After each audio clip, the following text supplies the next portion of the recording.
What a goal. Break time. Rocky and the other children poured out of the classroom and walked along the corridor out into the playground. What about a game of football? Said Kevin. Good idea, said Rocky. Come on, the wall can be the goal. I'll be the goalkeeper, said Kevin, bouncing the ball up and down. No, said Ben. You were the goalkeeper last time. It's my turn. No, it isn't, said Kevin. And it's my ball, and I'll decide who can be goalkeeper. Ben was about to argue, but Rocky wanted to get on with the game. Just let Kevin go and goal, he said. If we argue about it, there'll be no time to play. Kevin walked over to stand in front of the goal. He bounced the ball a few times and then kicked the ball over to Rocky. Rocky ran towards the goal and he kicked the ball to Tony. Tony kicked the ball into the goal. Kevin dived to save it because he'd seen real goalkeepers do this, but he needn't have bothered. Tony hadn't kicked the ball anywhere near the goal. It rolled away to one side of the playground. So Tessa ran after it. She started to run with the ball towards Kevin. Others were shouting at her, telling her to pass it to them, but Tessa wanted to score a goal herself. She stopped and looked at Kevin, and then gave the ball a mighty kick. She didn't score a goal. In fact, the ball didn't go near the goal. It sailed right past and through the window that was open into Mr. Belter's classroom. Oh no, cried Tessa. The ball has gone into Mr. Belter's room. Mr. Belter was sitting in his room working at his table. He was surprised when the football came through and landed in front of him. He was very surprised and not very pleased.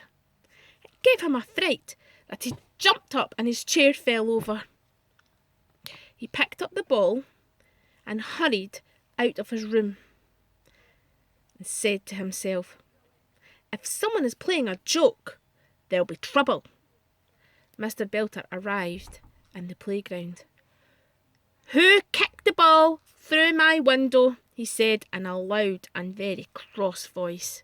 "It's a good thing the window was open and the ball didn't break the window," said Mr. Belter.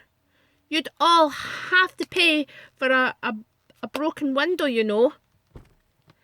Tessa looked around at the others. "Oh dear," she thought. "I'd better own up and say it was me, or we'll all be in trouble." She moved forward a few steps, and Mr. Belter glared down at her. "Please, sir, it was me. I was trying to score a goal." And Mr. Belter looked so cross that Tessa found it difficult to speak. Mr. Belter looked at the others. "Kicking a ball properly is not easy," he said. "Now, I was always very good at football when I went to school, so I will show you the way to do it." Mr. Belter walked away from the goals and put the ball down in front of him. All the other children watched. He took a few steps backwards, saying, "You must always look at the ball when you kick it. Now, watch carefully." Mr. Belter ran up and kicked it, but just when Tessa kicked it, it didn't go near the ball. It didn't go near the goal.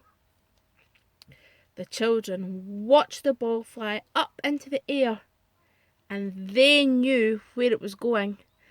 Tessa shut her eyes. She couldn't look. There was a loud cracking noise, and the ball went straight through the head teacher's window. Smash! The head teacher's window was smashed.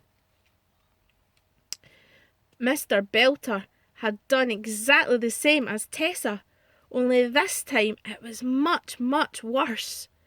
The head teacher's window had been closed and Mr. Belter had broken it. Everyone in the playground stopped what they were doing and stared up at the broken window. The head teacher's face could be seen through the hole in the glass window. She looked very cross. "Who kicked that ball?" she shouted. Mr. Belter looked around at the children, but they were not there. They had all left Mr. Belter standing on his own in the middle of the playground.